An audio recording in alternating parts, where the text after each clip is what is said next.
Hello everyone, এটা ছিল আমার পিসিবাড়ি যাওয়ার একটা ব্লগ। মানে আমার পিসিবাড়ি হচ্ছে লক্ষ্মীকান্তপুর। তো আমরা স্টেশনে নেমে গেছিলাম আর ভাই এখানে আমাদের জন্য ওয়েট করছিল আর কি, টোটো নিয়ে। ও দু হাতে দু ব্যাগ জিনিসপত্র অলরেডি আমাদের জন্য কেনাকাটা কী সব করেছিল। তো এইখানে যাওয়ার পথে রাস্তাটাই এত সুন্দর, সেটাই আমি ভিডিও করছিলাম আর কি। এতটাই গ্রিনারি না এই দিকটা, মানে তোমার রাস্তাটা যেতেও খুব ভালো লাগে, এনজয় করছিলাম। আর আমরা পৌঁছে গেছিলাম।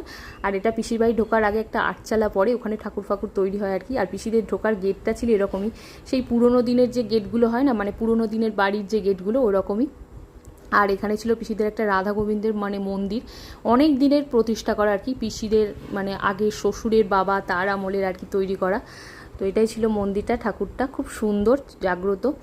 আর এখানে আরেকটা জিনিস তোমাদেরকে শেয়ার করি, সেটা হচ্ছে এত বড় একটা তুলসী মঞ্চ আমি এর আগে কারোর বাড়িতে, সত্যি বলতে এত বড় তুলসী মঞ্চ যে হয় আমি দেখিনি, পিসির বাড়িতে একমাত্র দেখেছি। আর এটা হচ্ছে ওদের বাড়ির সামনে একটা সান বাঁধানো ঘাট, কত বড় যে পুকুরটা সেটা আমি